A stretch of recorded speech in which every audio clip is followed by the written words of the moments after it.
ദേശനിവാസികളെ, മനുഷ്യർക്ക് ആശ്വാസവും മനുഷ്യരുടെ ഹൃദയത്തിന് സ്വസ്ഥതയും നൽകി തരുന്ന യേശുക്രിസ്തുവിലുള്ള ദൈവത്തിന്റെ സ്നേഹം ഞങ്ങൾ അല്പനേരം ഈ ദേശത്ത് ഘോഷിക്കുകയാണ്. ഒരുപക്ഷെ നിങ്ങൾ പലവരും കേട്ട് കാണും, അല്ലെങ്കിൽ ഏതാണ്ട് വഴിത്തലക്കലൊക്കെ നിന്ന് പല ഉപദേശമാരും പ്രസംഗിക്കുന്നത് നിങ്ങൾ ശ്രദ്ധിച്ചിട്ടില്ല എങ്കിലും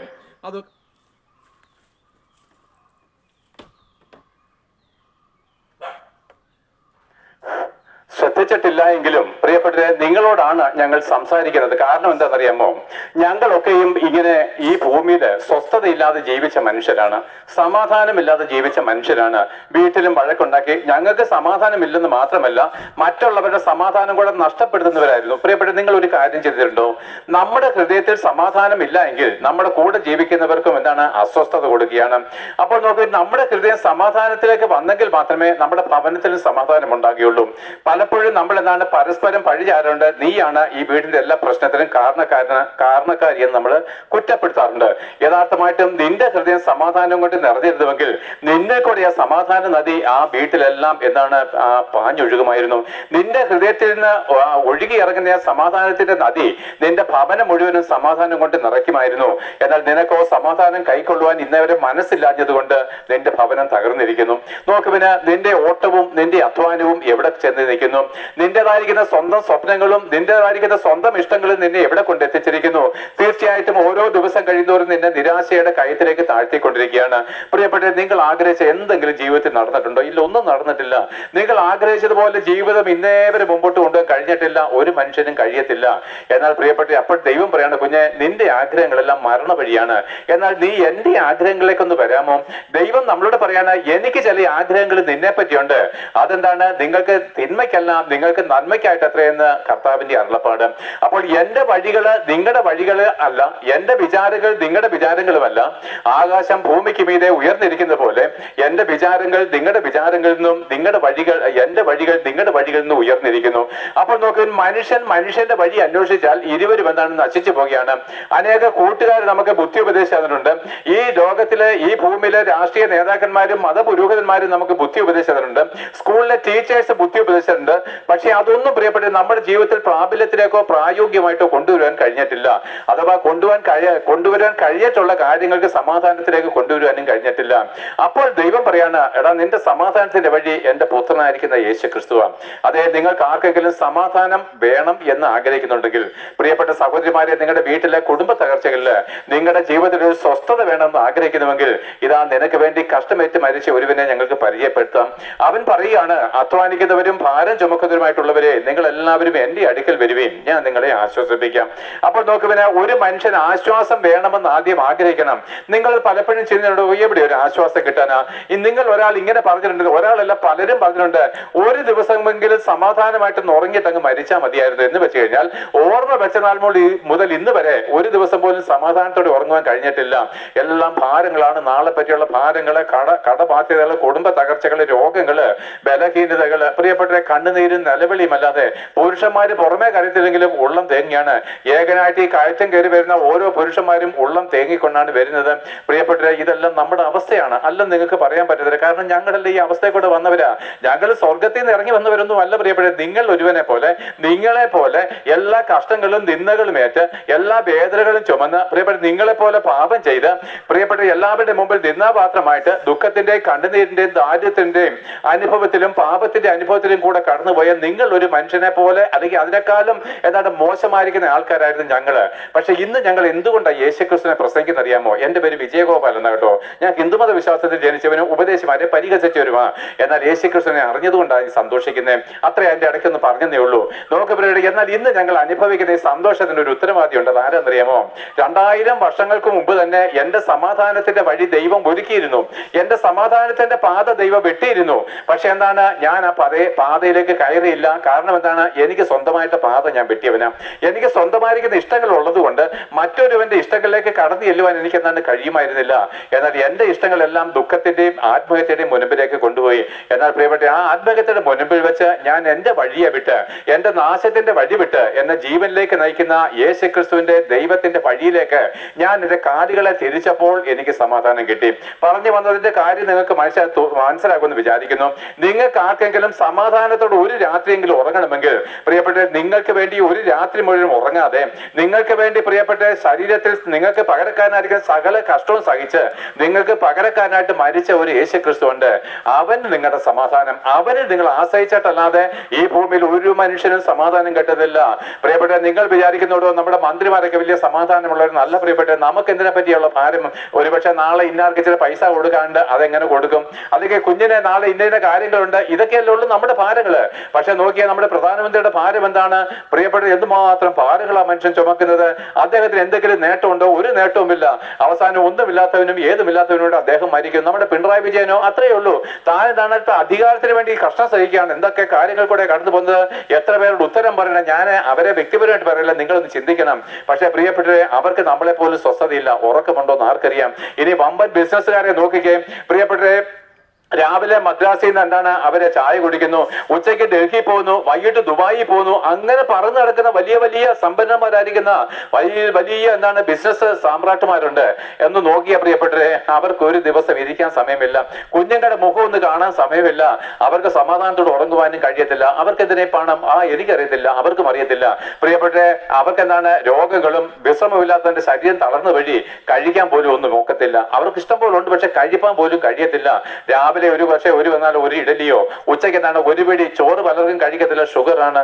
വൈകിട്ടും അത്രയൊക്കെ ഉള്ളു, അല്പം പച്ചക്കറിയോ വല്ല അരിഞ്ഞൊക്കെ കഴിച്ചിട്ട് കിടക്കുന്നത്. പക്ഷെ എന്താണ് സാമ്രാജ്യത്തിന്റെ പേരിൽ സാമ്രാജ്യം പണിഞ്ഞുകൊണ്ട് ഉറക്കമില്ലാതെ അവർ പോയിട്ട് ഒരു ദിവസം അവർ മരിച്ച് ഒരു തെരുവോരങ്ങളിൽ അലഞ്ഞു നടക്കുന്ന ഒരു അനാഥപ്രേതത്തിനെ പോലെ അതുപോലെ അടക്കപ്പെടുന്ന ഞാൻ പറഞ്ഞില്ല.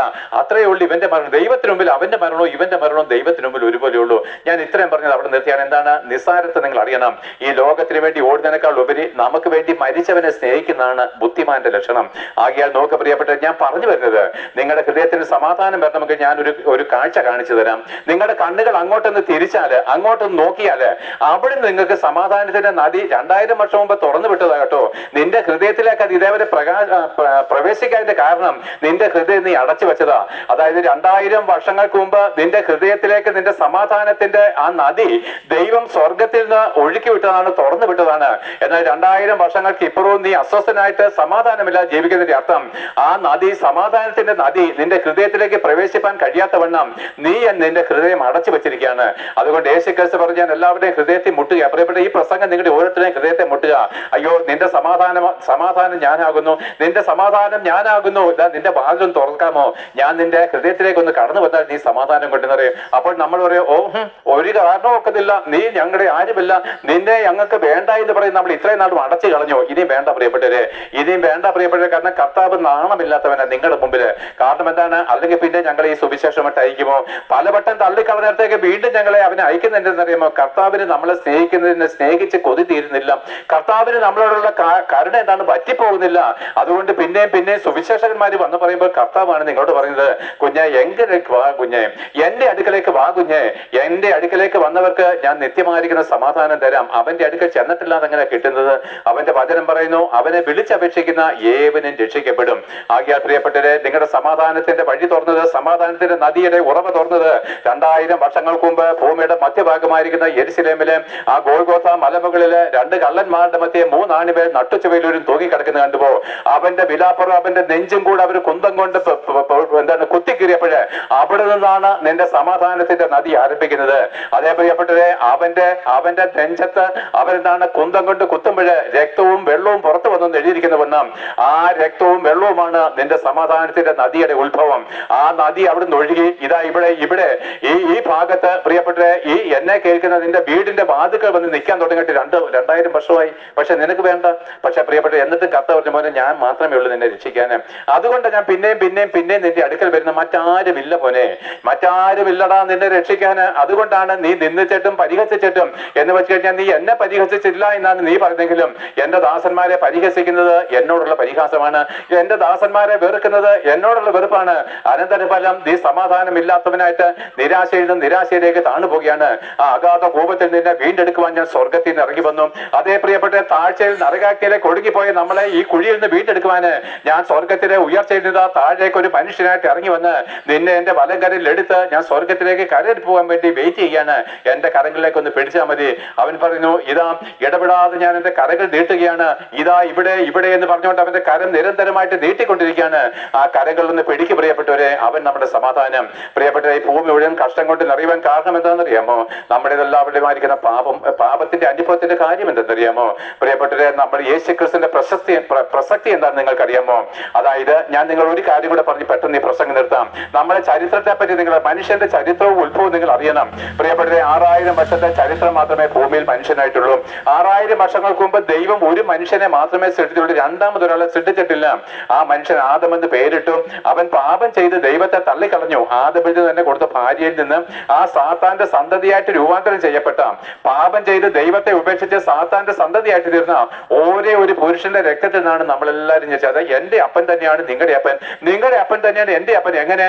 എന്റെ അപ്പനെയും എന്റെ വല്യപ്പനെയും വല്യപ്പന്റെ വല്യപ്പനെയും മുതുമുത്തച്ഛന്മാരുടെ ലിസ്റ്റ് മേപ്പോട്ട് എടുത്തു കഴിഞ്ഞാല് എണ്ണം കുറഞ്ഞു വരും. ഒരു പിരമിഡ് പോലെ നിങ്ങളും നിങ്ങളുടെ അപ്പനും വല്യപ്പനും അതിന്റെ അപ്പനും ആ വല്യപ്പന്മാരുടെ ലിസ്റ്റ് എടുത്ത് കാട്ടി ഇതിങ്ങനെ നടന്നിട്ട് ഗോപുരം പോലെ മുകളിൽ കയറി വന്നിട്ട് അത് ഒരു പോയിട്ട് നിൽക്കും, ഒരൊറ്റ മനുഷ്യൻ നിൽക്കും. ഈ ലോകത്തിലെ സകല മനുഷ്യരുടെയും രക്തം ഈ ഏക പുരുഷനായിരിക്കുന്ന ആദമിൽ നിന്നാണ്. ഓരോ ഒരു പുരുഷന്റെ രക്തം അവൻ പാപം ചെയ്ത വഴി സർവ്വലോകത്തിനും നാശകരണമായിട്ട് തീർന്നു. പാപം ചെയ്ത ആദമിന്റെ രക്തം സകല ഭൂമിക്കും എന്താണ്? നാശമായിട്ട് തീർന്നു. ആ സകല ലോകത്തിലെ മനുഷ്യർക്കും എന്താണ്? ദുഃഖകരമായിട്ട് തീർന്നെങ്കിൽ ആ ഒരു മനുഷ്യൻ ചെയ്ത പാപത്താല് ആ പാപരക്തം നമ്മളെ നശിപ്പിച്ചു കളഞ്ഞെങ്കിൽ ഇതാ പരിശുദ്ധമായിരിക്കുന്ന ഒരു രക്തം ലോകാവസാനത്തിൽ ഈ ആദമിന്റെ പാപത്താൽ രക്തത്താൽ നശിച്ചു പോയി നമ്മളെ വീണ്ടെടുപ്പാൻ യേശുക്രിസ്തുവിന്റെ പരിശുദ്ധ നിണം ഇതാ ഈ ലോകത്തെ ചൊരിയപ്പെടുകയാണ്. ഒരൊറ്റ മനുഷ്യനാൽ സർവ്വഭൂമി നശിച്ചു പോയെങ്കിൽ ഒരേ ഒരു പുരുഷനായിരിക്കുന്ന യേശുക്രിസ്തു മൂലം സർവ്വലോകത്തെയും രക്ഷിപ്പാന് ദൈവത്തിന് നമ്മളോട് പ്രസാദം തോന്നി. അങ്ങനെ 2000 വർഷങ്ങൾക്ക് മുമ്പ് ആകാശത്തെയും ഭൂമിയെയും സൂര്യചന്ദ്ര നക്ഷത്രാദികളെയും നമുക്ക് ഭക്ഷണവും വായുവും വെള്ളവും സകലവും നൽകി തന്നവനായിരിക്കുന്ന സൃഷ്ടികർത്താവായിരിക്കുന്ന ദൈവപുത്രനായിരിക്കുന്ന ക്രിസ്തു ഈ പരിശുദ്ധ രക്തമുള്ളവൻ, അതായത് പാപരക്തമില്ലാത്ത ഏക പുരുഷനായിട്ട് ഭൂമിയിലേക്ക് വരികയും അവൻ ആദം ചെയ്ത പാപത്തിന്റെ പരിണതഫലമായിട്ട് നമ്മളിലേക്ക് കടന്നു വന്ന ഈ പാപത്തിന്റെ ശമ്പളം മരണമാണെന്നുള്ള ദൈവകോടതിയുടെ മുമ്പിൽ നമ്മുടെ എല്ലാവരുടെയും പാപങ്ങൾ സ്വയം ചുമന്നുകൊണ്ട് ഗോൽഗോഥ മലമുകളിലേക്ക് കയറിപ്പോയി 2 കള്ളന്മാരുടെ മധ്യേ 3 ആണിമേൽ നട്ടുചുവയിൽ അവൻ തൂങ്ങിക്കിടക്കുന്നത് കണ്ടുവോ? അവന്റെ പരിശുദ്ധ രക്തം ഭൂമിയിൽ ചൊരിയപ്പെടേണ്ടത് ആവശ്യമായിരുന്നു. ആദമിന്റെ രക്തത്താൽ കടന്നു വന്ന കറകളെ പാപങ്ങളെ മായ്ച്ചു കളയുവാൻ യേശുക്രിസ്തുവിന്റെ രക്തം ഭൂമിയിൽ ചൊരിയപ്പെടണമായിരുന്നു. അങ്ങനെ ആ യേശുക്രിസ്തു ഭൂമിയിൽ ചൊരിഞ്ഞ തന്റെ രക്തത്താല് വിശ്വസിക്കുന്നവരെ വീണ്ടെടുത്ത് സ്വർഗത്തിലേക്ക് മടക്കി കൊണ്ടുവരുവാന് ഇതാ ദൈവത്തിന് നിങ്ങളുടെ ഓരോരുത്തരുടെയും വ്യക്തിപരമായിരിക്കുന്ന പ്രസാദം ഉണ്ടായിരിക്കുന്നു. ആകയാൽ യേശുക്രിസ്തു ക്രൂശിൽ മരിച്ചപ്പോൾ പാപത്തിന് പരിഹാരം പൂർത്തീകരിച്ചത് വഴി അവൻ അടക്കപ്പെട്ടുവെങ്കിലും ദൈവമോ മരണവാശങ്ങളെ അഴിച്ചിട്ട് 3-ാം ദിവസം അവനെ ഉയർത്തെഴുന്നേൽപ്പിച്ചത് വഴി ആ യേശുക്രിസ്തു ഭൂമിയുടെ ഏകാധിപതിയായിട്ട് നാളെ രാജാവായിട്ട് മടങ്ങി വരുമ്പോൾ തന്റെ രക്തത്താൽ മുദ്രയിടപ്പെട്ട തന്റെ രക്തത്തെ അംഗീകരിച്ചവരെ മാത്രമേ താൻ സ്വീകരിക്കത്തുള്ളൂ.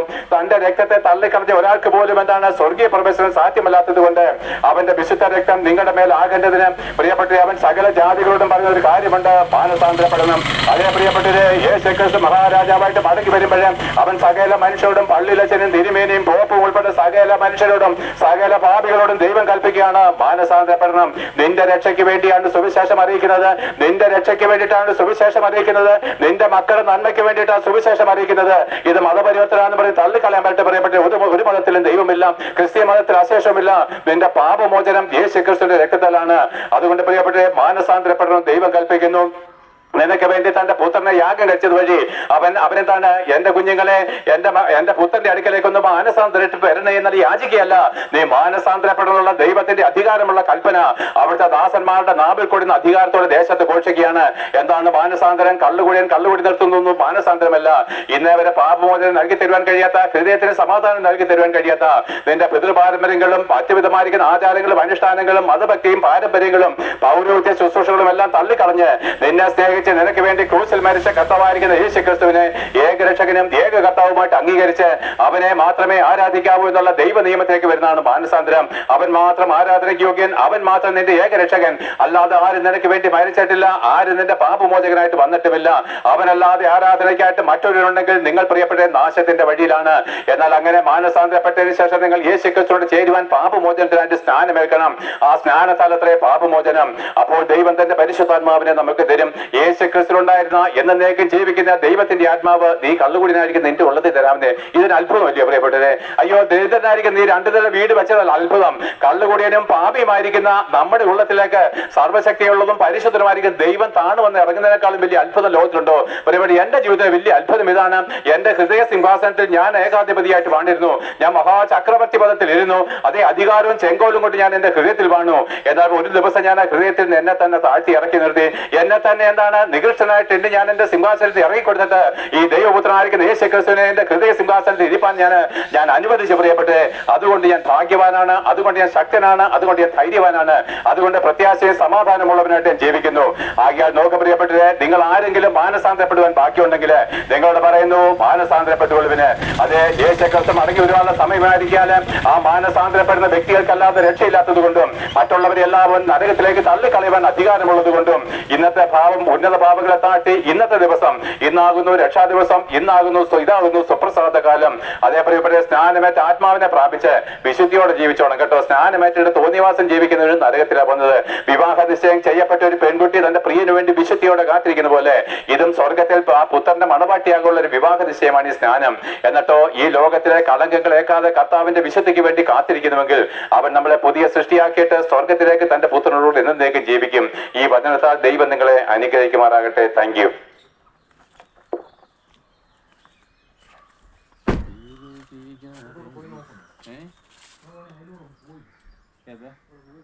മറ്റേ റോഡ് ആ റോഡിൽ കൂടെ പോയി പിന്നെ ഇതുവഴി ഇറങ്ങി വരുന്നുണ്ട്, അങ്ങോട്ട് കയറി പോകുന്നു. ഇതിപ്പം വലിയ ബദലായല്ലോ മേളിൽ. അവിടെ പ്രശ്നം